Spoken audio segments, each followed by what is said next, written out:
Hello everybody, this is for Chinese learners.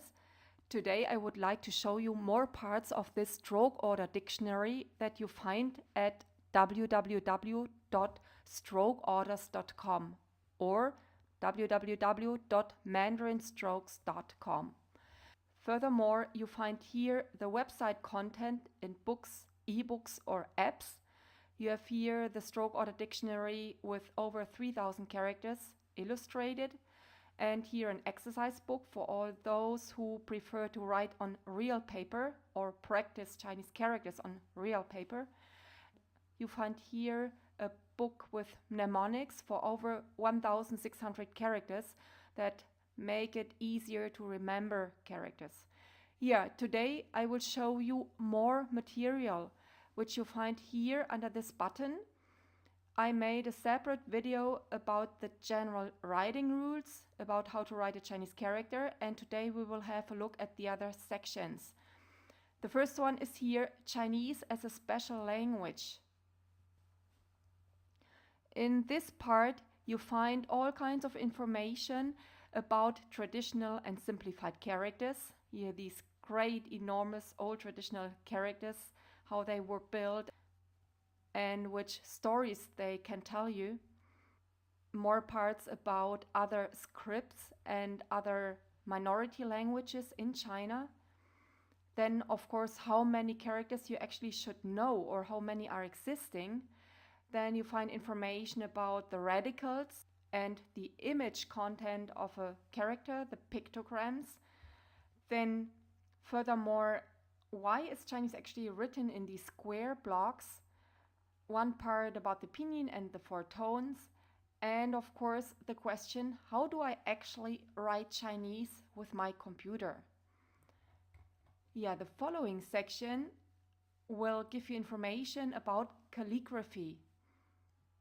Here you will learn a lot about the four treasures of the study of a Chinese scholar.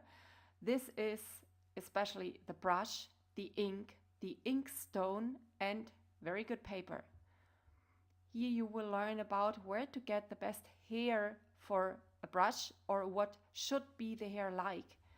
Then the hold of the brush, of course something about the ink, the pressed kind of ink, the ink stone and where the most famous ones are coming from, and of course the paper, which is beautiful. And at the end there is one section added about Chinese seals, which are very, very important for every Chinese scholar and still today for artists. And if you're in China, make yourself the pleasure and have one stamp made for you personally with your own name. If you do not have a Chinese name yet, just ask the artist, they will give you one. The next part is about Chinese in the world. As you know, Chinese hasn't been only today a world language, but long before. And you find here information about the nowadays standard language, the Putonghua, the dialects, like the most important one, the Wu, the Min, the Cantonese, and the Hakka.